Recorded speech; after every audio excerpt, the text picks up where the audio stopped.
Premier main, je vous souhaite beaucoup de bonheur et réussite dans votre profession. Alors, vous êtes en direct de CML 13 Télévision, messieurs, dames. Vous faites bien, c'est l'heure de votre magazine CML chez vous. Je suis très ravie de vous retrouver en ce premier main, justement, pour analyser les différentes questions d'actualité. Messieurs, dames, nous allons revenir sur l'accord de principe signé entre le gouvernement congolais. On va parler de deux États cette fois-ci, entre la République démocratique du Congo ainsi que le Rwanda. Peut-on justement espérer à une paix, oui ou non, découlant bien sûr de ces processus? Et aussi, messieurs, dames, pour ceux qui pensent que le gouvernement ou le régime de Félix Tshisekedi aurait bradé les richesses de la RDC, est-ce vrai? C'est de cette façon qu'il faut présenter cette situation ou non? Nous allons réfléchir sur cette question sur ces plateaux de CML chez vous. Mais vous savez aussi, la justice militaire demande la levée des immunités de Joseph Kabila Kabange, ancien président de la République démocratique du Congo et sénateur à vie. Il est poursuivi justement pour crimes contre l'humanité et tant d'autres. On va revenir sur la procédure engagée justement par l'éminenta Constant Mutamba en ce qui concerne cette poursuite judiciaire à l'encontre de l'ancien chef de l'État. Que dit la loi quant à ce? Alors, pour en parler, c'est avec un plaisir que je reçois pour vous, c'est lui qui est désormais un habitué de ces plateaux. Il s'agit de M. Prince Kinana. Bonjour et bienvenue à vous. Merci beaucoup, Madame Tania. Bonjour, merci de l'invitation. Laissez-moi saluer tous les Congolais de par le monde. Nous n'allons pas toujours oublier à prêter main forte à nos frères qui sont dans l'Est, ces parties ou ces zones occupées par l'armée rwandaise, mais aussi leurs pantins et marionnettes, ces Congolais de basse classe qui ont accepté de congoliser cette agression. Nous allons aussi souhaiter bonne fête de travail à tous les travailleurs de la RDC, ceux qui font ce travail, permettez cette redondance, dans des conditions infrahumaines. Je m'étonne parce que dernièrement je suis choqué, ébahi, j'ai vu une vidéo faire la une d'étoile où les enseignants de Demba dans les Kasaï ont été payés avec de l'argent destiné à l'incinération. C'est méchant. Nous avons comme devise dans ces pays, justice, paix et travail. Mais ceux qui travaillent, au lieu d'être dans des conditions adéquates, l'État ne garantit pas un environnement sain pour qu'il y ait une différence entre les travailleurs et les chômeurs. Au Congo, aujourd'hui, nous sommes en train toujours de nous battre pour réformer tous les secteurs. C'est presque les secteurs de la vie nationale qui sont au rouge. Nous demandons à quoi sert le gouvernement. Pas que l'article 91, la Constitution est claire. Le gouvernement doit conduire la politique de la nation. Garantir le bien-être, c'est-à-dire cette quiétude et cette tranquillité publique. Nous leur appelons à la résistance et la résilience. Mais je vais aussi dénoncer un cas, ce qui se passe au Sénat. Il y a eu une surpopulation, un surengagement de la part du président, de l'ancien président du Sénat, M. Modeste Bahati Lukwebo, ce qui fait que les conditions de travail ne sont plus adéquates. Il n'y a plus de table ni de chaises. Il y a des gens qui travaillent, ils travaillent au Sénat, il est payé à la fin du mois, mais il ne vient jamais sur le lieu de travail.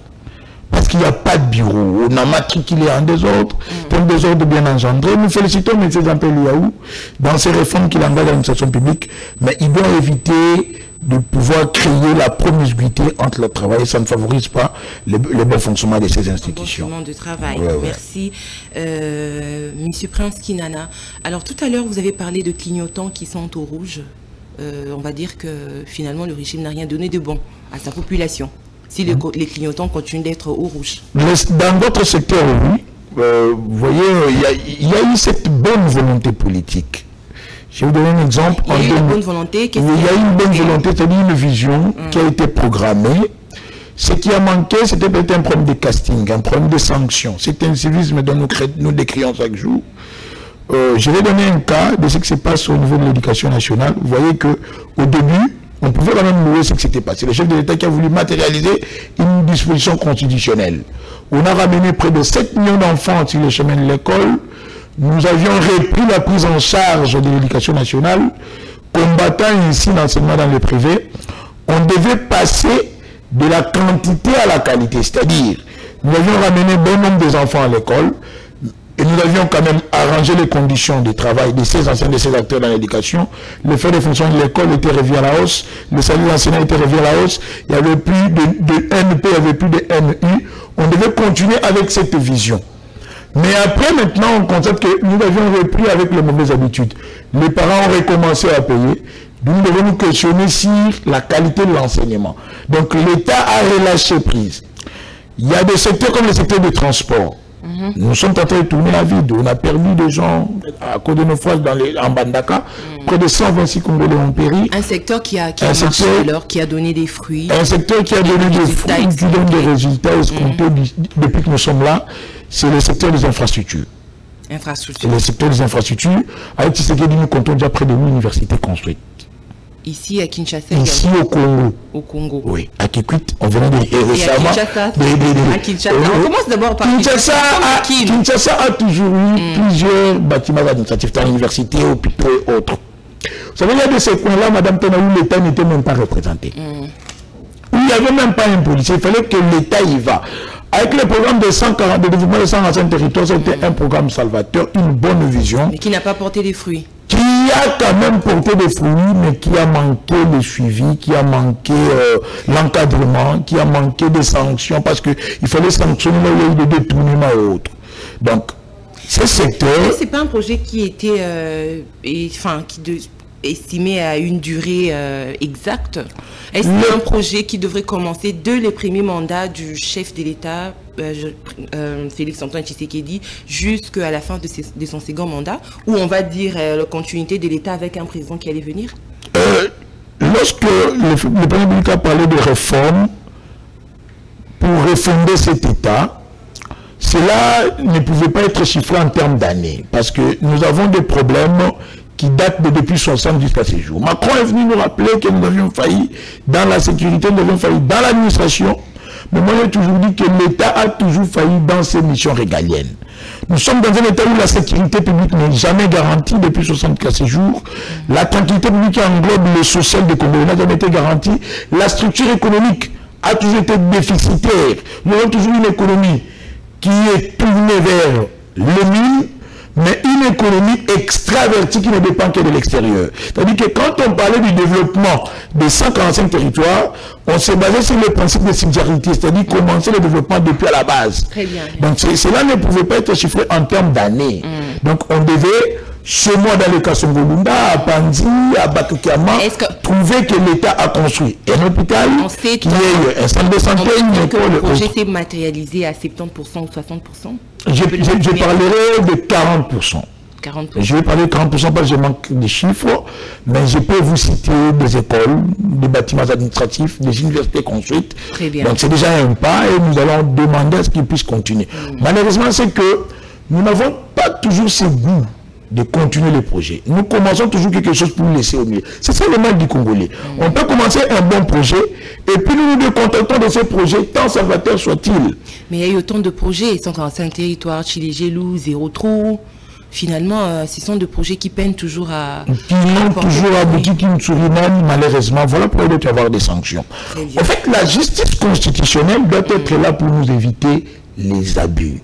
Okay. Pour tout nous éviter l'incivisme. Très bien, monsieur. Donc, il faudrait qu'il y ait un état de droit et qui répond sur des principes et lois pour sanctionner ceux qui s'écartent du bon chemin, ceux qui ne veulent pas que l'État puisse prospérer. On a toujours tant rêvé ces slogans, ces leitmotifs qui nous motivent à chaque fois, Congo émergent, Congo grand retrouvé, mais comment? C'est à travers ce programme que les gens utilisent pour se refaire une santé, au lieu de refaire une santé à l'État, pour que cela puisse profiter à tous les Congolais. Merci beaucoup. On entre dans le vif de notre sujet. On va commencer avec la signature d'un accord de principe, une information qui fait couler beaucoup d'encre et de salive, qui départage l'opinion, qui départage la classe politique congolaise à ce jour. Pour certains estiment que c'est un accord qui permet à ce que les richesses de la RDC soient bradées. Pour d'autres, c'est un accord qui va finalement aboutir à un retour de la paix dans sa globalité, en fait, en RDC. Votre lecture d'abord. J'aimerais saluer cette résilience, mais aussi la résistance du président Félix-Antoine Tshilombo. Voilà pourquoi nous portons encore et toujours sa vision. nous sentons en lui une certaine rigueur et une détermination d'en finir une fois pour toutes avec cette question qui date il y a de cela 30 ans. Rigueur et détermination. Aucun Congolais épris de paix et de justice qui se reconnaît comme tel, nationaliste et patriote, ne peut combattre les démarches engagées par Félix Antoine Tshilombo qui représente la République au regard de l'article 69 de notre Constitution. Nous parlons d'une question qui a commencé il y a de cela 30 ans, qui nous a déjà coûté 18 millions de morts ou plus, parce que même aujourd'hui, on a tué, ces pantins continuent de tuer. Plus de 7 millions de femmes violées, 207 fausses communes, des millions de déplacés internes, des orphelins, de veufs, de veuves, des écoles détruites, des hôpitaux détruits, des prisonniers incarcérés. C'est-à-dire que c'est une question qui était devenue pour nous comme notre tendon d'Achille, qui freinait non simplement le développement de notre pays, la RDC, mais aussi et surtout celui de l'Afrique, parce que Franck Fanon a dit que l'Afrique a en forme d'un revolver dont la gâchette se retrouverait au Zaïre. Pour résoudre cette question, le président de la République est reconnaissant que nous sommes faibles dans les hard power, comme on le dit en relations internationales, c'est-à-dire la force contraignante. Si les théâtres d'opération, nous n'avons pas une armée nationale et dissuasive. Notre armée est multinationale, fruit d'une infiltration unie à travers le brassage et mixage. Ses voisins belliqués, teintés d'une hégémonie expansionniste suicidaire, avaient compris qu'il fallait vasaliser le Congo, faire du Congo un État vassal pour nous affaiblir. Alors le chef d'État comprenant que si nous devons aller d'une manière de force militaire, nous n'allons pas réussir, il a opté pour le soft power, la voie diplomatique. À travers cette voie, il s'est engagé dans des démarches formelles et des démarches informelles. Les démarches formelles sont, au niveau de l'Union africaine, le processus de Luanda. Au niveau de l'EAC, le processus de Nairobi. Le dialogue entre État et État, c'est-à-dire à Luanda, entre la RDC et le pantin de sanguinaire Kagame Kigali, à Nairobi, État et groupes armés. Là, il s'est de rappeler aux Congolais que Tshisekedi n'a jamais réfuté les dialogues. Parce que j'ai vu des gens s'agiter. Il n'a jamais réfuté les dialogues. Tshisekedi n'a jamais réfuté les dialogues. Qui? Il n'a jamais refusé avec les dialogues. C'est-à-dire que la RDC, reconnaissant que nous sommes en position de faiblesse, que notre armée est déficitaire, que notre armée est faible, que notre armée est infiltrée, nous avons toujours été disposés à dialoguer, mais dans des conditions acceptables. Mais sur le plan des relations internationales. S'il vous plaît, monsieur Prince Kinana, quand le président promet une riposte rigoureuse, c'est quelle voie qu'il allait emprunter? Cette riposte pouvait être celui de soft power, comme l'a recommandé Joseph Nye en relations internationales, ou une riposte... le soft power, c'est la diplomatie. Voilà. Ou soit une riposte de smart power, comme l'a voulu parler Hillary Clinton, en parlant de l'association entre la voie diplomatique et la voie militaire. Vous avez reconnu ici que la voie militaire était suicidaire pour nous. La voie, c'était diplomatique. C'était la voie diplomatique, une voie contraignante, ramener la dynamique externe avec nous. C'est-à-dire que tous ces décideurs, les régulateurs du droit international, leur faire voir le mensonge. C'est-à-dire que celui qui se faisait passer pour la victime était au fait le bourreau. Donc le chef d'État n'a jamais refusé de dialoguer. C'est pour cela que vous avez vu qu'il y a eu le processus de Luanda et le processus de Nairobi. Mais il fallait dialoguer dans des questions acceptables. Militaire. Je reviens encore sur le ministre de la Défense qui a dit qu'on va combattre. Il a donné tout le moyen et les voies à suivre. Mer, fleuve, océan, tout ça là. Et même par ça, alors, tout en condamnant du fait qu'il s'est approprié le discours de Winston Churchill sans pouvoir le citer. Il y a même la géographie de notre pays. Pour une riposte sur le plan militaire. La riposte militaire est un droit nous reconnu par toutes les organisations internationales, que ce soit par la charte des Nations Unies ou l'acte constitutif de l'IA. On reconnaît la légitime défense. C'est pour cela que les États sont dotés des armées pour éviter toute ingérence extérieure. Nous devons nous défendre en tant que tel. Mais notre armée ne pouvait pas le faire étant affaiblie, étant infiltrée. C'est bien hérité d'une armée multinationale. Or, c'est de l'espoir qu'ils ont donné. En stratégie militaire, on vous dit, justement. En stratégie militaire, on dit une armée multinationale ne peut jamais gagner une guerre, étant ou ayant une loyauté départagée. C'est ça la logique ou la réalité de l'armée congolaise aujourd'hui. Maintenant, le ministre de la Défense, le disant, devait simplement réaffirmer notre position en tant que telle pour armer nos militaires, que vous avez le droit et le devoir sacré. On devait leur motiver. Okay. Que vous avez le droit et le devoir qui nous est reconnu mondialement de défendre l'intégrité territoriale. Par terre, comme il a dit, par air, c'est-à-dire que nous avons une armée terrestre. Non, il n'y a pas la mer en RDC, il ne faut pas suivre ce discours-là. C'était une bourde, il ne faut pas en faire tout un plat. C'est-à-dire que nous avons une armée aérienne, nous avons une force aérienne, une force navale, une force terrestre, c'est-à-dire qu'on pouvait combattre en tant que tel et nous défendre. Mais comme sur le terme des opérations, les rapports de force nous étaient défavorables, il fallait que le chef de l'État, enfin stratège, use du soft power avec la voie diplomatique. C'est pour cela que j'ai rappelé qu'ici, que Kinshasa s'est engagé dans deux démarches. Les démarches informelles et les démarches formelles. Les démarches formelles sont Luanda et Nairobi. C'est-à-dire les processus de paix, les processus de Luanda et de Nairobi. Les démarches informelles sont Doha et puis USA ou Washington. Mais toutes ces démarches ne visent qu'une seule chose: rétablir la paix et la quiétude, mais aussi surtout la concorde. Que la paix règne. Mais pas à tout prix. Genre, à tous les moyens sont bons pour que cette paix revienne. La paix n'a pas de prix, si on peut le dire. Même s'il faut brader les richesses. On a bradé de la paix. On a bradé quoi? Si vous voulez, on parle de cet accord qui a eu au GSA. Je vais dire aux Congolais de ne pas suivre. Ça s'est fait sur deux volets, on va dire. D'abord, entre le gouvernement, le rebelle et le Rwanda. Là, on parle de Doha et Washington. À Doha et entre États. À Doha, oui. Les participants ont réaffirmé cette volonté d'une désescalade. Ils se sont engagés à respecter les résolutions prises lors du dernier Conseil de sécurité des Nations Unies. Je parle de la résolution 2773. Ils se sont engagés à respecter les résolutions finales du processus de Luanda, les recommandations de Luanda, voire celles de Nairobi. C'est-à-dire le retrait des troupes rwandaises, la cessation des hostilités, libérer les zones occupées, mais aussi parler, dialoguer entre parties. Il n'y a pas de retrait. Parce que je vais vous dire ici que en irénologie, c'est-à-dire en irénologie, la science ou l'éthique de la paix, le meilleur remède contre la guerre n'est que le dialogue. Ah bon? Oui. Le dialogue est le meilleur remède contre toutes les guerres du monde. Les concertations. RDC compte beaucoup de dialogue.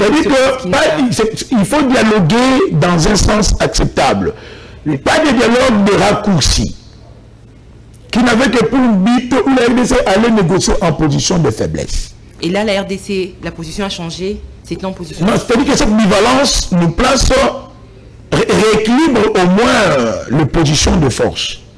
C'est-à-dire que Kigali qui tire les ficelles, parce que c'est lui, ce sont ses troupes. Lorsqu'ils ont occupé Goma, c'est un Rwandais de souche qui dirige. Ils ont massacré à Bukavu, les administrateurs nommés, ce sont des Rwandais. Nous avons vu la communauté, la diaspora rwandaise s'inviter, appelant leurs participants de venir occuper les Kivu. Nous avons vu les pasteurs prêcher que Massissi leur appartenait. Ils ont même fait un lobby avec un Américain, un diplomate américain de basse classe qui ne comprenait pas l'histoire, voulant tordre cette histoire, pensant que Kinshasa devait des terres au Rwanda, pendant que c'est le Rwanda qui nous doit des terres. Gisenyi est une ville congolaise qu'on cède au Rwanda de bonne foi. Les sanctions ou les mesures contraignantes, coercitives, disciplinaires à l'encontre du Rwanda, les mettaient de nous, l'exposer. Même ses pairs les mamelles auprès desquels le Rwanda était l'abandonner déjà.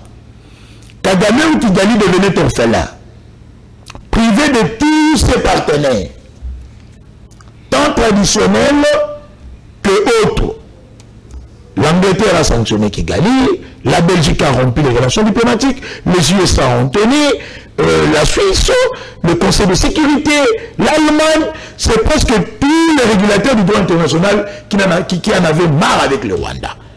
Il dit, mais toi, tu venais nous mentir sans honte ni vergogne que tu as le coltan, tu as les l'or, tu venais signer des partenariats pour des minéraux, des matières minérales que tu n'as pas. Pendant que tu parles là-bas pour massacrer des populations et voler ces minéraux et venir nous les revendre. Nous ne voulons plus de cette politique qui doit cesser. Mais vous savez, est-ce que le Rwanda agissait seul, vous estimez? Non. Lorsque je vais parler de l'accord ou de déclaration de principe, c'est là où je vais vous montrer que le Rwanda n'agissait pas seul. Okay. Mais le discours kagamien, ces lobbies faisaient montrer à la face du monde comme si il était le seul principal agresseur de la RDC. Il était le seul décideur pendant que tous les géostratèges qu'on pouvait comprendre que le Rwanda n'était qu'un État proxy, utilisé pour agresser la RDC ou piller nos ressources. Voilà pourquoi Tshisekedi, l'ayant compris, a voulu rééquilibrer la balance en nous appropriant, en nous ramenant la dynamique externe. Parce que cette question dans l'Est, avant que Tshisekedi ne vienne, l'on était en train seulement de dire ce sont les FDLR, Kigali vient protéger une certaine minorité qui serait marginalisée au Congo. Mais aujourd'hui, l'implication du Rwanda est prouvée et prouvable dans tous les salons politiques du monde. La question, on parle de l'agression rwandaise. Mais au départ, Kigali, par mensonge, par bestialité, s'est victimisé lui. Voilà pourquoi Kinshasa s'est retrouvé orphelin et était obligé d'aller négocier à genoux, acceptant même l'inacceptable, c'est-à-dire brader non seulement l'intégrité territoriale, mais aussi l'intégrité de notre armée. C'est pour ça que nous en pâtissons aujourd'hui. On résolvait cette question à travers du passage et mixage, à travers l'intégration, la réinsertion au sein du gouvernement. Mais qu'est-ce que cela a résolu? L'affaiblissement de notre appareil en tant qu'État. Vous avez lu l'accord? L'accord actuel? Jamais. Jamais. Je vais d'ailleurs vous le lire. On est sur l'accord entre le gouvernement congolais et le rebelle, donc le processus de Doha. Nous parlons de le processus de Doha. Oui, le processus de Doha a été un vœu de tension. C'est-à-dire que nous réaffirmons, ce sont des engagements pris. Jusque-là, il n'y a pas encore eu d'accord. Exactement. Il n'y a que des préalables posés pour nous amener vers un accord définitif de paix. Exactement. Que ce soit Doha ou Washington, il n'y a pas encore eu d'accord signé. Voilà. Il y a eu des déclarations de vœux émis. Et donc, pour pouvoir nous édicter une ligne à suivre afin d'offrir à cette population meurtrie. Alors comment pouvez-vous être sûr ou vous rassurer, ou encore qu'est-ce qui vous rassure sur le fait que une fois les accords sur table, il n'y aura pas mixage ni brassage? D'abord de un. Il n'y aura pas, on ne va pas brader, comme vous venez de le dire, là, la souveraineté territoriale et tant d'autres. De un, les préalables selon lesquels la RDC devait abroger la résolution du 8 novembre 2022, héritage Mbosso, c'est-à-dire une résolution interdisant au gouvernement tout bassin de mixage au sein de l'armée, a été réfutée par Kinshasa. S'il vous plaît, monsieur. C'est une ligne rouge que nous ne pouvons jamais franchir. Une ligne rouge, c'est parce que accepter aujourd'hui qui a ses terres ou ses territoires occupés. Accepter aujourd'hui, il y a moyen toujours de contourner. Nous parlons de dialogue. Qui dit dialogue voit concession. Voit rapport de force aussi. Qui dit dialogue voit rapport de force aussi. Oui. Aujourd'hui, Kinshasa est en force diplomatiquement. Parce qu'aujourd'hui, nous avions compris que ce n'est pas l'AFC ou les M23 qui décident. C'est Kigali et Kagame qui décident. Quand Kagame dit oui, eux exécutent. Voilà pourquoi les chefs de l'État insistaient toujours à ce qu'il y ait un dialogue de front entre lui et son homologue rwandais, le sanguinaire Paul Kagame. C'était ça le préalable de Kinshasa. Parce que vider la question rwandaise, c'est vider toute la substance de tous ces pantins que Kagame utilise. L'ANC, c'est quoi? C'est l'ensemble des Congolais aigris qui ont voulu se constituer un emploi, constituer une agrégation, un égrégore négativiste pouvant combattre les institutions de Kinshasa. Mais là, M23, c'est quoi? C'est les bras armés du Rwanda. Donc, vider les préalables de Kagame, c'est vider les préalables du M23. Qui du reste vont se contenter de discussions qu'il y a entre État et État et vont s'exécuter. Donc il ne fallait pas mener des discussions avec les rebelles, puisque c'est tout se repose sur ou tout se repose. Nous menons les discussions avec les rebelles parce que après avoir parlé avec Kigali, nous devons en interne, parce que non seulement que la question dans l'Est revêt un contour géopolitique mondial, mais cela aussi est une résultante de conflits interethniques, de conflits politiques, de conflits sécuritaires et autres. Non, il n'y a pas une opposition armée. Il n'y a pas une opposition armée. Il y a des Congolais qui ont pris des armes pour trahir le pays. Notre constitution, notre pacte républicain, notre Bible par excellence ne reconnaît pas une opposition armée dans ces pays. Très bien. Alors, qu'est-ce qui a manqué à ce régime de se mettre justement autour de cette table pour qu'il y ait aboutissement des accords entre le Rwanda et le Congo et éviter à ce qu'on puisse perdre les deux villes et aussi éviter ce bain de sang qu'il y a eu? Kinshasa n'a jamais refusé qu'il y ait dialogue. Vous rappellerez que la dernière fois que nous devions nous retrouver à Luanda, c'était le président Kagame qui avait fui. Non. Laissant le président Tshisekedi seul. D'accord. Moi encore prête. Kinshasa a refusé de mettre autour d'une table avec les pantins. Kinshasa a refusé de dialoguer. Kagame, il fallait que ça Kinshasa a refusé de dialoguer avec les rebelles. Il demandait d'abord de dialoguer avec Kagame pour vider les prétextes des rebelles. Je venais de vous le dire ici. Oui, vous l'avez dit. Donc il ne fallait pas faire une vice de procédure. Parce que il fallait commencer par le maître. S'il vous plaît, monsieur. Comme on le dit dans la Bible. Avant de frapper le maître, frapper le berger pour que le brebis se disperse. Mais il y avait rencontre à Luanda entre le gouvernement ou la délégation de Kinshasa et le rebelle. C'est d'ailleurs ce qui était annoncé avant justement d'apprendre la nouvelle selon laquelle les deux présidents... Cette rencontre n'a pas eu lieu. Oui, ça n'a pas eu lieu. C'est la rencontre qui était prévue avant la rencontre. C'est-à-dire que le chef à Doha. Kinshasa, tous les médiateurs, tous ceux qui veulent rétablir la paix dans la sous-région qui est dans la région, je parle de l'IA, je parle de l'IAC, et ont aussi entrepris des démarches pour venir secourir, venir apaiser les tensions de tous bords. C'est pour ça que vous allez voir qu'il y a des médiateurs. Vous avez vu Olusegun Obasanjo aux États-Unis, à Washington, lors de la signature de déclaration de principe. Olusegun Obasanjo a été choisi par l'UA pour remplacer remplacer le président angolais qui est maintenant le président de l'Union africaine. C'est-à-dire que ces médiateurs avaient émis le vœu. Comme il y avait des résolutions prises, tant sur le plan international qui est national, je parle sur le plan international, je vois là le Conseil de sécurité, sur le plan régional, je vois le sommet conjoint IA, SADC, EAC, IA et autres. Il devait aussi préparer comment faire aboutir les résolutions prises lors du Conseil de sécurité. C'est comme ça qu'il y avait des démarches. Mais tout a commencé lors de la rencontre entre Tshisekedi, le président de la République, et Kagame, le président sanguinaire du Rwanda. Une rencontre surprise qui a surpris tout. Une rencontre surprise parce que cette rencontre a des issues de cartes. L'émir du Qatar entretient de très bonnes relations avec le président Tshisekedi, mais a beaucoup investi au Rwanda. L'aéroport, ce sont eux, les avions, ils ont départ, les infrastructures, la raffinerie qui a été frappée, fermée, c'est une raffinerie qatari.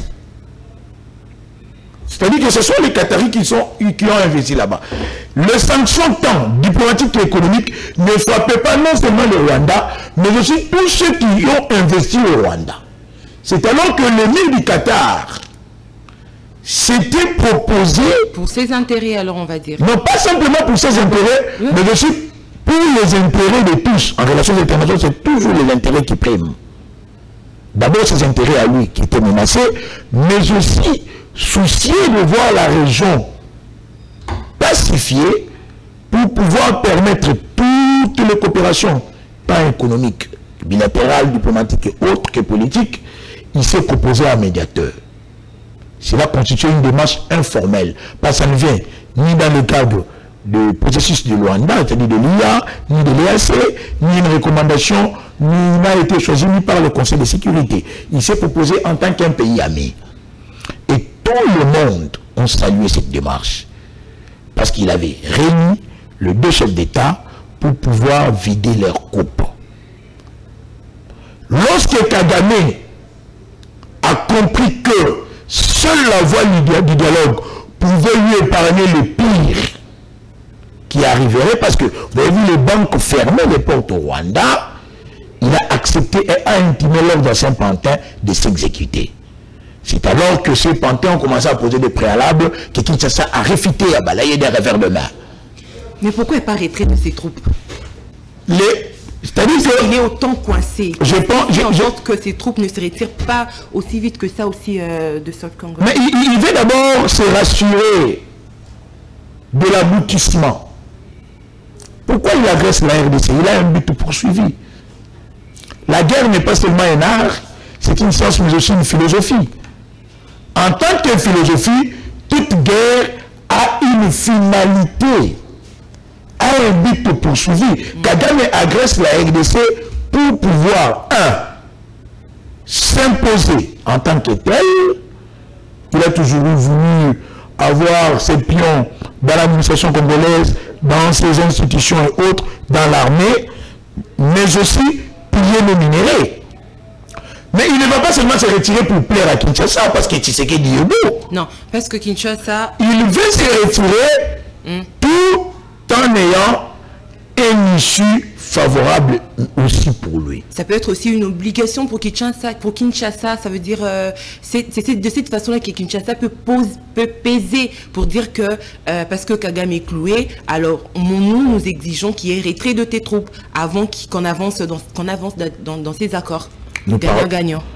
Les relations internationales sont une jungle où le fort domine le faible. L'armée rwandaise s'est avérée être une armée forte, comparablement à notre armée infiltrée qui combattait dans l'Est. La MONUSCO l'a dit. Étant une armée tant soutenue, financièrement que militairement, à travers des logistiques et autres, par ses maîtres, qui n'ont pas toujours aimé venir exploiter les jours, mais ils veulent acheter à moindre prix ou à prix bas, auprès du Rwanda qui vole au prix du sang, à toutes les cartes entre ses mains, ou avec toutes ces cartes entre ses mains. Kinshasa est monté au créneau, à travers toutes les tribunes du monde, dénonçant un complot ourdi contre une nation pacifiste. Donc Kinshasa s'est retrouvé le même lié. C'est comme ça que, diplomatiquement, Kinshasa a renverser les cartes. Voilà. Maintenant, Kigali se retrouve seul.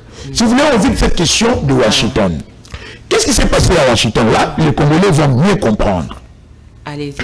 À Washington, on parle des accords de principe.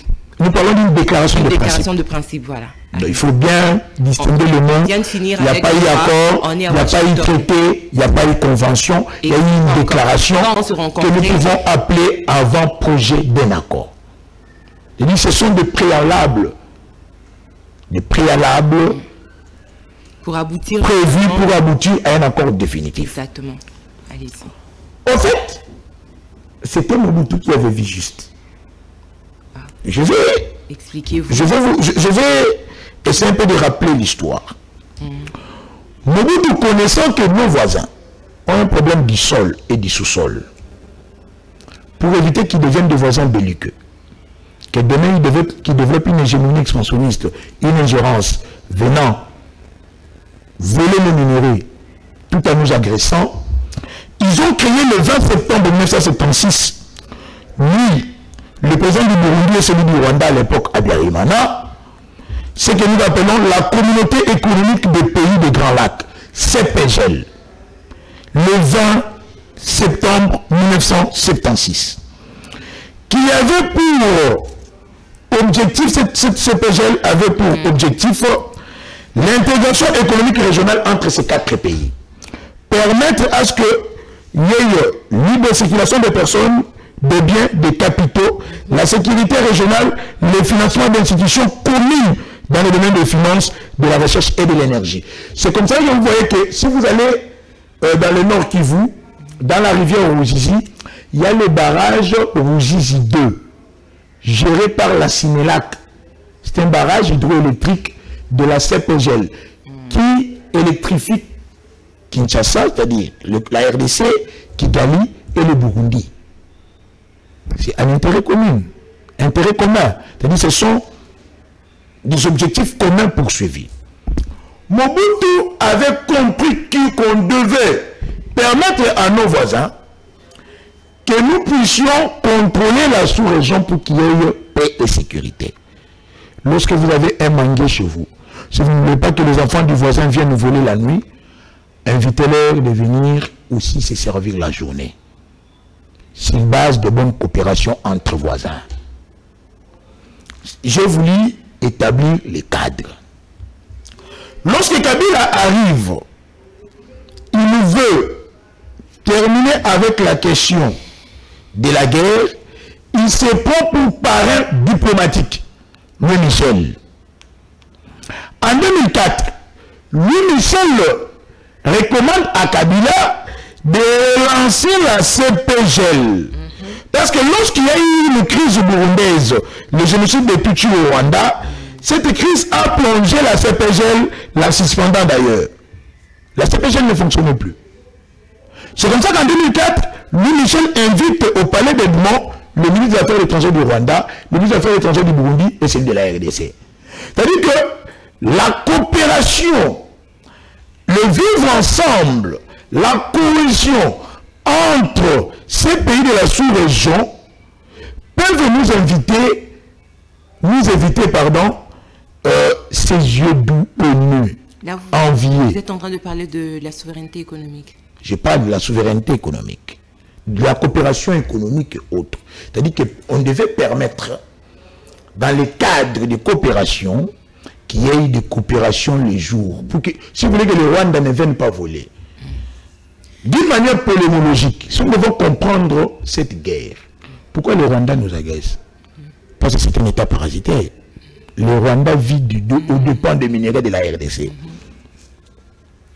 Le Rwanda vit des aides qu'il reçoit à l'international. Kigali crée son concept visite au Rwanda. Je n'en fais pas la publicité.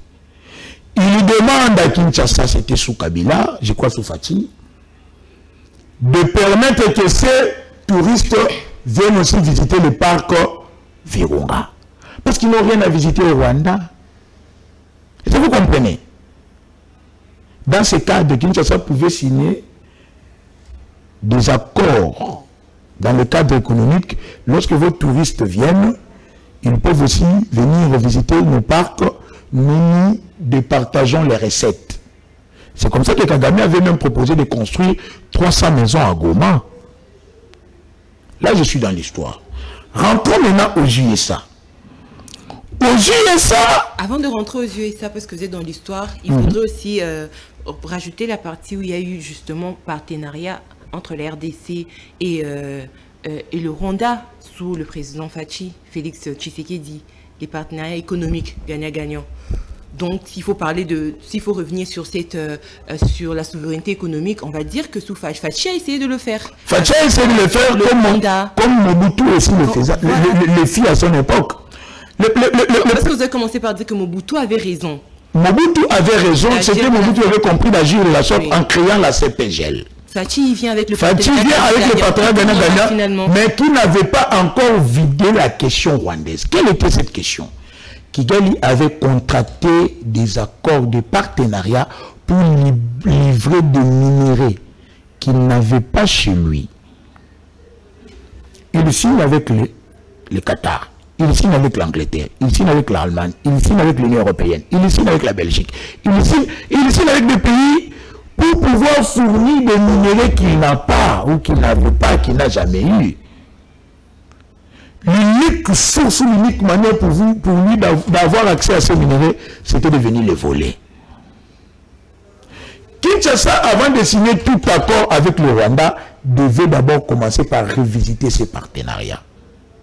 Voilà maintenant que cette démarche est salutaire. Le monde d'aujourd'hui a compris que Kagame leur avait promis des choses qu'ils n'avaient pas. Donc, dans le partenariat gagnant-gagnant entre Kinshasa et Kigali, Kigali a essayé de rouler Kinshasa parce qu'il avait signé de partenariat avec des minéraux qu'il n'avait pas. Voilà, c'est-à-dire qu'il signe avec Kinshasa, mais lui avait déjà signé au préalable. Avec Kinshasa, nous nous sommes attendus qu'il puisse raffiner notre or. Mais l'usine de raffinerie de cet or n'était pas une usine rwandaise. C'est une usine qatarienne. Ben, c'est où? Au Rwanda. Mais une usine de Qataris. C'est-à-dire que le Rwanda a des parts. Le Qatar a des parts. La RDC proposait des minéraux devait avoir des parts. C'est-à-dire si accord il devait y avoir, devait être un accord tripartite entre le Qatar, le Rwanda et la RDC. La RDC n'a pas d'usine de raffinerie d'or. Il veut raffiner son or dans quelle raffinerie qui se trouve au Rwanda. Mais cette raffinerie appartient à qui? Au Qatari. Signer directement avec le Rwanda n'était que du leurre. Kagame, se sentant coincé, n'avait d'autre voie que de pouvoir encore une fois nous agresser. Ou financer des rébellions sous le dos de Tshisekedi. Ou sur le dos de Tshisekedi. Venez nous poignarder encore dans les dos. C'est comme ça que, moi je pense que ISA englobe ou vide non seulement les conflits historiques, mais il vient répondre à la question de la survie du Rwanda, pas seulement du Rwanda, de l'Ouganda, mais aussi du Burundi. Comment? Il permet à Kinshasa de retrouver sa paix. Vous voulez quoi? Nous voulons la paix. Vous voulez la paix? Ok. Siwis, Paken, Parabellum. Mais vous n'êtes pas capable de faire la guerre. Vous avez choisi la guerre diplomatique. En venant ici, voici le schéma. Reconnaissant, que vous êtes un État souverain, intègre, c'est-à-dire que la souveraineté, l'intégrité, la gouvernance de la RDC a été reconnue. L'indépendance, c'est-à-dire que cette aptitude que nous décidions de nous-mêmes, in fine, et que eux, en tant que pays partenaires et amis, n'ont qu'à nous amener des propositions. C'est comme ça que ils ont reconnu l'intégrité territoriale de la RDC. Ils ont reconnu l'intangibilité de nos frontières établies depuis Adam. Ils ont reconnu, c'est-à-dire que depuis la conférence de Berlin, ils ont reconnu le droit souverain de se gouverner et d'administrer son propre territoire, sans ingérence. Maintenant, de deux, ils ont reconnu aussi à ce qu'il y ait un cadre d'intégration économique et régionale. C'est là où ça choque. Lorsque l'on dit, parce que je vais sauter là où les gens amènent un peu une analyse tronquée et erronée, disant que Tshisekedi a bradé nos minéraux, tordant même le sens du verbe brader. L'on dit ceci. Le participant s'engage, je suis au point 3, cadre d'intégration économique et régionale. Le participant s'engage à lancer et ou à élargir la coopération concernant les priorités communes telles que le développement hydroélectrique. J'ai parlé du barrage Ruzizi 2 dans le cadre de la CPGL qui électrifie Kinshasa, le Rwanda et le Burundi. C'est le développement hydroélectrique. Ce sont des priorités communes. La gestion des parcs nationaux. C'est-à-dire qu'il y a déjà Kigali. Moi je sais que cette incise, ce serait une demande rwandaise. Ils ont lancé un label de la production, une industrie touristique, ce qui n'est pas du tout mauvais, invitant que les gens visitent le Rwanda. Qu'est-ce qu'ils vont aller visiter au Rwanda? Ils ont des parcs, bien sûr, il y a les parcs à gorilles au Rwanda. ils ont ce qu'ils peuvent avoir, mais il manque de choses attrayantes. Il manque quoi faire découvrir à ces touristes qui peuvent encore les attirer. Mais dans le cadre de la CPGL, comme nous voulons de la sous-région pacifiée, comme nous voulons vivre d'une manière communautaire, que Kinshasa permette à ce que leurs visiteurs aussi viennent participer au niveau du parc, viennent voir, visiter aussi nos parcs. Dans le cadre de la vie commune, j'ai donné un exemple. Nous créons une congrégation des églises. C'est-à-dire que dans le cadre de la congrégation, je peux être pasteur de l'église A, mais comme je fais partie de la congrégation, je suis autorisé aussi à aller prêcher dans l'église B qui appartient à cette même congrégation. Je ne sais pas si vous m'avez compris. Nous sommes un État, la RDC. Mais la RDC est composée de provinces. Tout membre de la RDC est capable d'aller aussi dans cette province, qu'il soit de Kinshasa, du Congo central, du Congo chinois ou de Maïndombe. C'est dans ce cadre-là. Nous sommes de la CPGL, mais permettez aussi que les touristes du Rwanda viennent en RDC, que les touristes de la RDC viennent au Rwanda, tout en reconnaissant la souveraineté et l'intégrité de tout un chacun. Ils ont parlé de l'élimination des risques. C'est là où ça choque.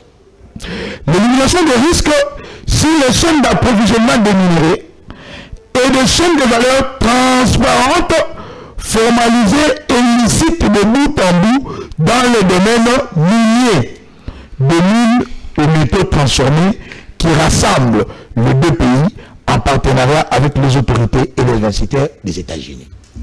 C'est là où les gens pensent que Tshisekedi a bradé le minerai de la RDC. Qu'est-ce que veut dire brader? En français facile, c'est vendre à n'importe quel prix. Tshisekedi a-t-il vendu les minerais? Moi je dirais non.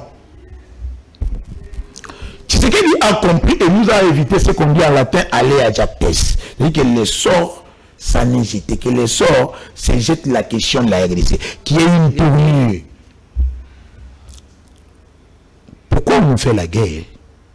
Nous sommes à l'ère de la transition énergétique. 70% des réserves mondiales de lithium se retrouvent en RDC. 70% des réserves mondiales de cobalt se retrouvent en RDC.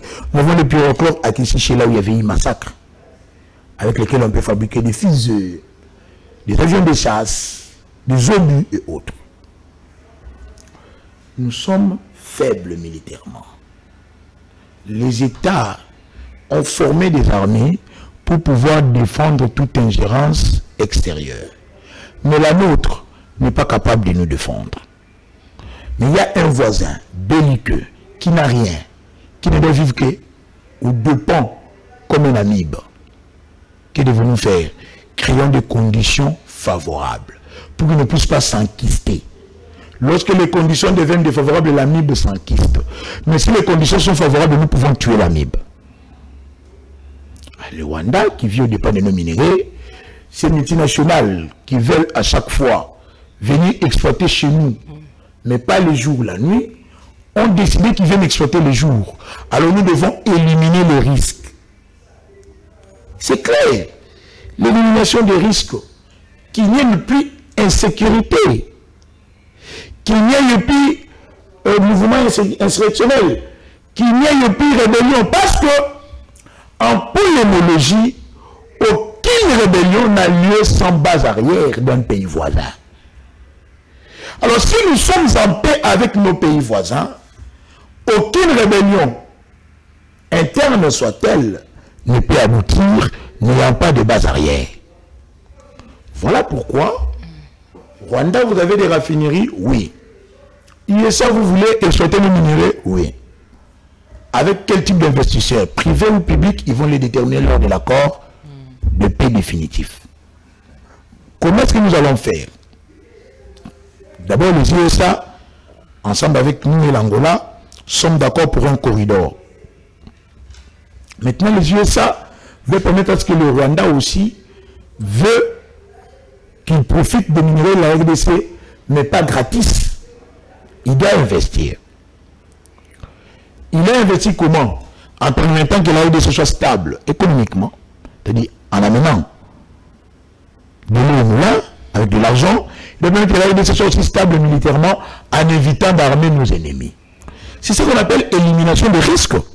Mais quand on dit on doit les lancer ou élargir, lancer c'est-à-dire dans le cas de ce qu'il n'y a pas, élargir c'est dans le cas de ce qu'il y a.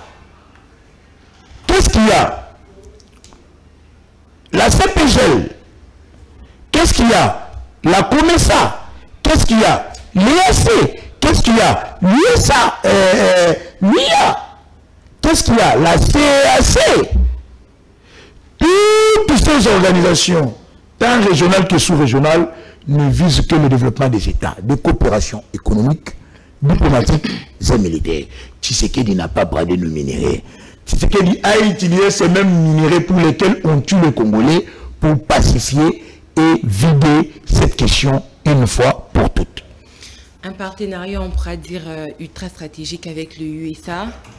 Est-ce que vous pensez que ce que les États-Unis vont injecter au Congo sera égal à ce qu'ils vont gagner en retour? Qui sort perdant? Je pars d'un exemple. Raffinerie au Rwanda, raffinerie qatari, qui engage le Rwandais et pas les Congolais, mais ils vont raffiner les richesses des Congolais. Visite Rwanda et autres. L'argent versé, le Rwanda, vu que c'est sa conception, aura certainement 80%, on estime comme ça, et 20% pour le Congo, ou 70 et 30% pour le Congo. Qui est-ce que le Congo sort gagnant? Quand on parle de cette stratégie mise en place entre les États-Unis, le Rwanda pour la paix en RDC. La RDC pourrait sortir gagnant si nous prenons cette question bras le corps. Cessation d'hostilité, plus de guerre, plus de tueries, plus de massacres, qui signifie reconstruction. Nous allons rebâtir un État. Nous aurons l'État de nous réformer, de réformer notre armée et nous préparer à tout. Est-ce que vous croyez à l'honnêteté des USA de permettre au Congo les réformes deviennent un État puissant? Nous ne croyons pas à leur volonté. On pourra dire qu'on dirait que les États-Unis ont finalement réussi en fait ce qu'ils ont toujours voulu. Ils ont convoité les minéraux du Congo et voilà qu'aujourd'hui ils ont la main là-dessus dans la gestion avec cette profitant justement de la crise entre le Rwanda et la RDC. Ce n'est pas l'église, nous ne sommes pas au ciel. Nous parlons du partenariat qui doit se faire gagnant-gagnant. Oui. Il doit y avoir des intérêts que chaque partie se retrouve. Les États-Unis veulent prendre nos minéraux, oui, qu'allons-nous gagner en retour? Nous voulons un soutien économique. D'abord, l'idée est venue par rapport au souci de militaire, retour de la paix. Un soutien militaire. Nous voulons aussi un développement harmonieux. C'est-à-dire que du fait que les États-Unis sont là, la RDC est là, le Rwanda est là, la sous-région sera pacifiée. Les États-Unis ne voudront pas qu'il y ait de la guerre. Qu'est-ce qu'on fait entre l'Ukraine et la Russie? C'est ce qu'il a promis. C'est sur la voie. Vous croyez que ici en RDC ça sera? Ça aboutit déjà parce que cette déclaration de principe... Ça aboutit de quelle façon? Ils vont être ceux qui vont plus gagner, en fait, dans cette coopération. Attendez que j'arrive, ils ne vont pas le plus gagner.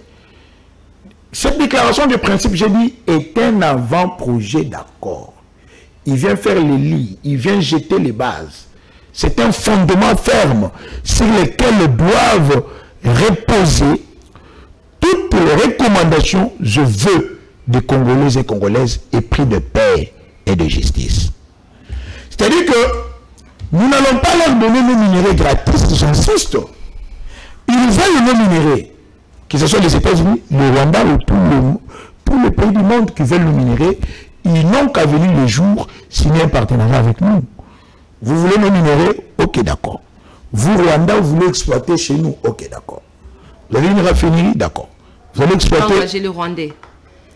Ça peut être le gouvernement rwandais. Ça peut être. Ce reste-là vont profiter encore au Rwanda. Ça peut être le gouvernement rwandais. Ça peut être des firmes rwandaises. Ça peut être des multinationales basées au Rwanda. Nous parlons du Rwanda comme contractant. Oui, mais ils gagnent plus. Ils ne vont pas gagner plus. Gagner plus. La paix n'a pas de prix. Nous gagnons. Oui, mais la RDC gagne doublement. Ok. La RDC gagne doublement. Un, la paix. La paix. Deux, nous gagnons en retour à chaque exploitation. Nous avons parlé de coopération commune, des intérêts communs. Je vais donner le cas du barrage Ruzizi 2, géré par la Sénélac, qui ne profite pas qu'au Rwanda.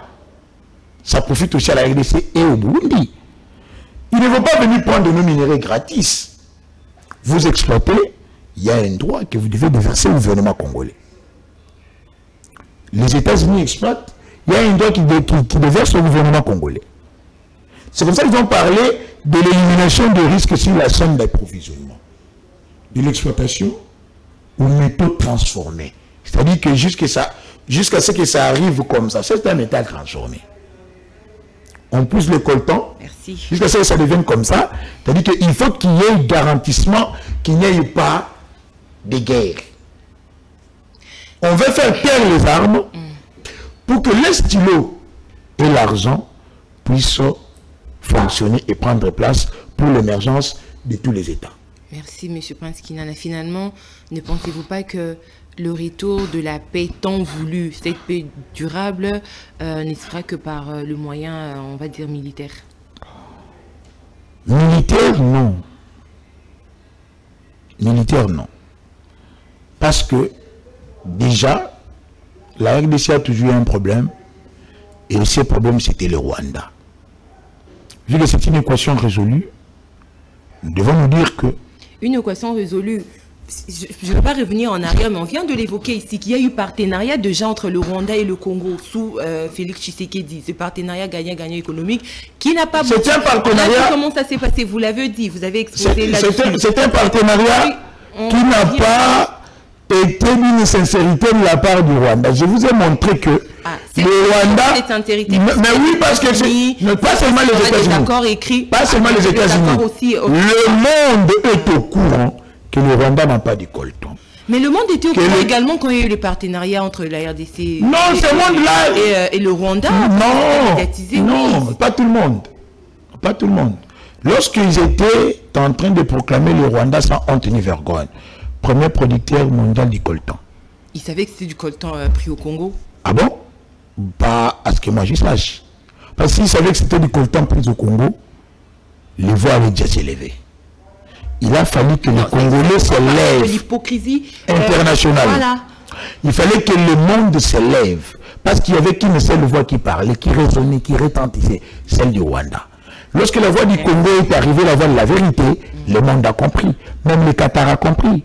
Les Qataris étaient déjà venus pour investir à Kinshasa. Mais ce sont les Rwandais qui les ont attirés. Pour dire non, venez chez nous.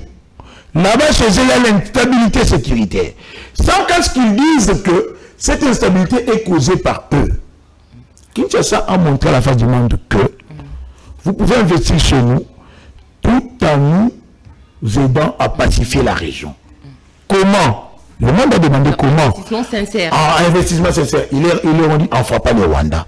C'est lui qui nous agresse. On demande au Rwanda, pourquoi tu leur agresses? Non, moi aussi je dois vivre. Ils ont des parcs, ils ont des eaux, ils ont des ressources minières qui ne profitent qu'à eux. Mais pendant qu'ils essayent de tordre l'histoire. Alors, qu'est-ce qu'on peut faire? Nous décidons d'un partenariat qui peut profiter à tout le monde. C'est-à-dire qu'aujourd'hui, les Congolais peuvent se réjouir pour dire que, avec Tshisekedi, avec ce qui se fait dans le cadre tant informel que formel, nous pouvons avoir une paix définitive tout en nous préparant à une recrudescence s'il y en aura. Très bien. Merci beaucoup, Monsieur Prince Kinana. Je rappelle qu'il est président du MND, Mouvement de nationalistes divergents. C'est avec lui que nous sommes en train de réfléchir durant pratiquement 1 heure. On va prendre rapidement notre seconde thématique. Cette fois-ci, nous allons aborder la justice militaire qui a demandé à ce qu'il y ait élevé d'immunité de Joseph Kabila, ancien président de la République démocratique du Congo. Selon le ministère de la Justice, Constant Moutamba, Joseph Kabila est poursuivi en sa casquette de, on va dire, sénateur à vie et non comme ancien président ou président honoraire de la RDC. Mais on se demande aujourd'hui, est-ce que la procédure est-elle respectée? Qu'est dit la loi sur le statut de anciens présidents? Parce que Joseph Kabila aujourd'hui est ancien président. On en comptera d'autres justement. Alors, Monsieur Prince Kinana, on commence d'abord par cette nouvelle. Le Mineta de la justice l'a dit que la Chambre, le Sénat a été saisi pour qu'il y ait levé d'immunité de Joseph Kabila. Levé d'immunité, pourquoi? Parce qu'il est poursuivi en sa qualité de sénateur à vie et non président honoraire. De gens se demandent si seulement si Joseph Kabila est celui, comme ils le disent, parce qu'ils disent détenir des preuves solides, que c'est lui qui est parrain de l'AFC M23. Donc, on essaie de comprendre, est-ce qu'il est comme étant sénateur à vie et non comme président honoraire? C'est pourquoi il est poursuivi dans sa casquette de sénateur honoraire. Comment est-ce que cette différence-là s'est-elle effectuée? C'est la question qu'on se pose. Votre lecture sur cette question? D'abord, il faut préciser que la qualité octroyée à Kabila des sénateurs à vie n'est qu'un titre honorifique. Kabila, ou son statut, ou sa personne est régie par un statut. La loi portant statut des anciens chefs d'État. Je vais commencer par l'article 7, qui stipule que tout ancien président de la République élu jouit de l'immunité de poursuite pénale pour les actes posés dans l'exercice de ses fonctions. Article 8. Pour les actes posés en dehors de l'exercice de ses fonctions, les poursuites contre tout ancien président de la République sont soumises au vote à la majorité de 2/3 de membres de 2 chambres du Parlement réunis en congrès suivant la procédure prévue par son règlement intérieur. Merci. C'est-à-dire que nous ne pouvons pas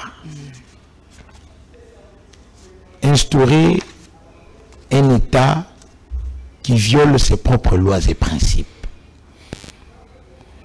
Pour raison du buzz, pour raison du mativisme, pour raison d'acharnement, ou pour raison politique soit-il.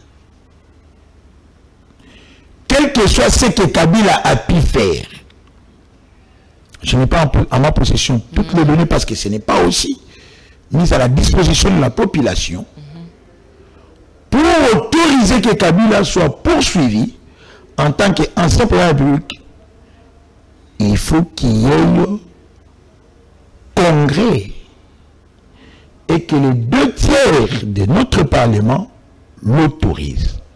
Je pense qu'après avoir examiné la question et étant informé de faits commis par Joseph Kabila. Là, c'est sur le plan du droit. Mais sur le plan politique, je vais d'abord continuer à rester sur le plan du droit. Est-ce que vous savez que le Kamere fut poursuivi sur injonction du ministre? Allez-y. Kamere fut poursuivi par injonction du ministre. Mais cette injonction n'a jamais été rendue publique. Et il y a que bon nombre de Congolais qui savent que pour qu'on poursuive Kamere, c'était le ministre de la Justice de l'époque qui demanda au procureur d'ouvrir des enquêtes et d'entamer des poursuites contre la personne de Vital Kamere. C'est pour préserver le caractère inquisitoriel du processus judiciaire ou de la procédure judiciaire. L'on évite quoi? Lorsque l'on veut arrêter Madame Tania pour des faits lui reprocher, vu que la loi prévoit aussi la présomption d'innocence, la justice ne veut pas qu'on prévienne Madame Tania qu'on va te poursuivre. D'abord, ça te permet de pouvoir effacer les traces ou les preuves. 2, ça peut te permettre aussi de constituer tes moyens de défense. C'est-à-dire ici, tous ces communiqués pondus par le ministre de la Justice, il ne le fait pas dans le sens de la justice, il le fait au détriment de la justice parce que ça viole toutes les procédures. D'abord, les communiqués n'ont aucune nature juridique et sont inattaquables même devant le Conseil d'État. Ce n'est pas un acte administratif.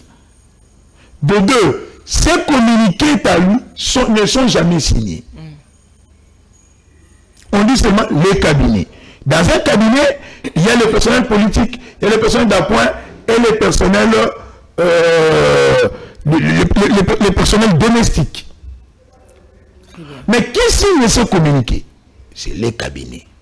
De 2, ces communiqués ont tendance d'ingérence.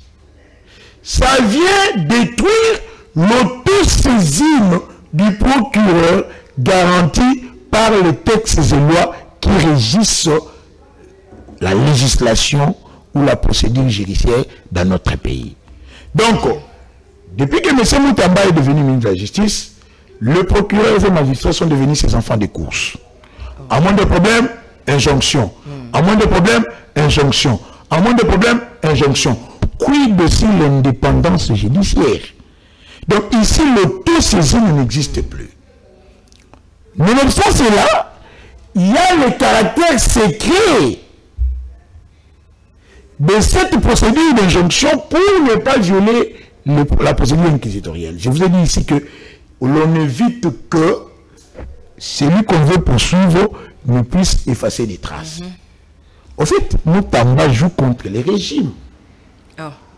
Mais lui qui veut guérir la justice. Non, c'est faux. C'est faux. Quand bien même que cette justice est reconnue maintenant. C'est faux. C'est faux.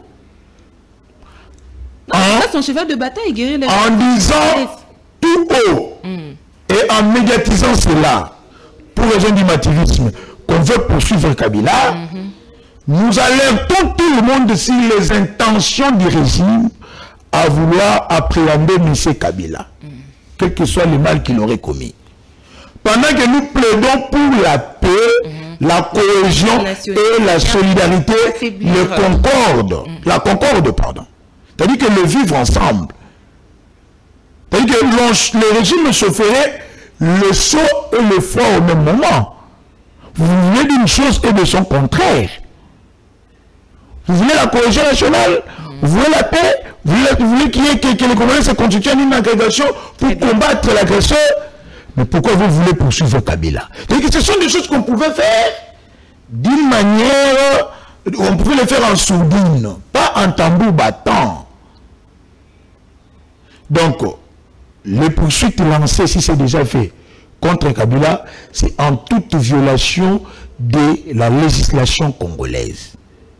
Quand bien même qu'il est soupçonné d'avoir de liens avec des branches politiques du M23, trahison, crime de guerre, crime contre l'humanité, participation à un mouvement insurrectionnel. Il faut faire les divergences au nom de la cohésion nationale. Ils doivent constituer un dossier. Saisir la cour auquel Kabila doit être justiciable. Il demande au Parlement, le procureur général près cette cour vient demander l'autorisation de poursuite au Parlement, qui à son tour va se réunir en congrès pour qu'il y ait autorisation de poursuite après que le 2/3 de ces parlements ait autorisé. C'est ça la procédure. Voilà. C'est ça la forme. Avant d'entrer dans le fond, les droits veulent à ce que la forme soit vidée. Merci. Donc là, Il n'y a pas de débat. Merci beaucoup. Donc, vous estimez que les ministres seraient en train de conduire ce régime en erreur ou, Depuis qu'il est là, il ne signe que de scandale en scandale. Moi, je n'ai pas encore vu une décision venant de lui qui pouvait me satisfaire. Même les états généraux pour guérir la justice. Non, non. D'ailleurs, ces états généraux n'ont été qu'une escroquerie parce que ça n'a abouti que d'une souris naine. Les recommandations sont toujours attendues. Merci beaucoup. La Cinémate était prête d'ailleurs à porter plainte contre lui. Merci, M. Kinana. L'émission est terminée. J'aimerais ici dire aux Congolais que ce qui s'est fait aux États-Unis, à Washington, nous devons avoir de l'espoir parce qu'aucun pacte n'est parfait. Mais au prix de la paix, nous devons essayer. Et nous devons y croire pour raison de pacifier. Merci. Mais j'aimerais aussi alerter l'opinion publique, au-delà de nos divergences politiques, Monsieur Marley Vouvou, qui est de l'opposition, coordonnateur du mouvement des révolutionnaires congolais, serait en clandestinité parce qu'il est recherché, poursuivi par des personnes non notamment identifiées. Il y a des instances prévues. En état de droit, nous demandons que si l'on reprochait quelque chose à Marley Vouvou, qu'on dépose une plainte, qu'on lui notifie, que vous soyez devant son juge naturel, qu'on vienne le chercher la nuit, chez lui, ce qui s'apparenterait à un enlèvement. Donc, nous dénonçons cette tentative à la vie de M. Marley Vouvou, qui est un acteur politique de ce pays. Nous demandons que si on reproche à Vouvou, quand il fait, il a violé, il a volé, il a injurié, il a insulté, il a calomnié, il a diffamé, que l'on porte plainte devant son juge naturel et que l'on convoque Vouvou. S'il part le chercher dans son domicile, c'est-à-dire qu'il connaisse son adresse. Mais il y a lieu ici d'établir une plainte contre Vouvou, parce que c'est un père de famille, mais on ne va pas permettre qu'il soit en clandestinité. Aujourd'hui c'est Vouvou, demain ça sera Kinana, et nous dénonçons. J'appelle tous les communicateurs de toutes tendances confondues de s'approprier cette question et de dénoncer cette injustice qui est en train de subir Marley Vouvou. Aujourd'hui il est en clandestinité, peut-être pour des raisons d'opinion qu'il aurait dites ici. Nous devons quand même autoriser et permettre qu'il y ait la contre-alternative. Très bien. Nous ne voulons pas de pensée unique. Je venais ici de défendre la position du régime, justifiant que ce que le président est en train de faire, il n'est pas en train de brader le minerai comme veulent le faire croire les ennemis de la République qui sont ceux de l'opposition. Au fait, aujourd'hui, l'opposition n'est que la contradiction. Merci. Nous appelons aussi ces opposants parce que c'est le pays, bellum omnium contra omnes, la guerre de tous pour tous. C'est la même partie qui nous appelle. Des fois aussi, nous devons accepter que le régime puisse prendre un chemin possible. Merci beaucoup, Monsieur Prince Kinana. Alors, cette émission est terminée. Merci à vous de nous avoir suivis. Merci beaucoup pour la confiance réitérée à votre chaîne CML13 de télévision. Merci à Daniel Roland-Lai qui était aujourd'hui derrière les caméras. Merci à Issa Kazaka. Merci à Rajabou Grasse également. On se retrouve demain pour le dernier numéro de la semaine. D'ici là, restez branchés au programme de votre chaîne. Retrouvez l'émission en rediff sur notre chaîne YouTube CML13 Télévision. Au revoir et merci.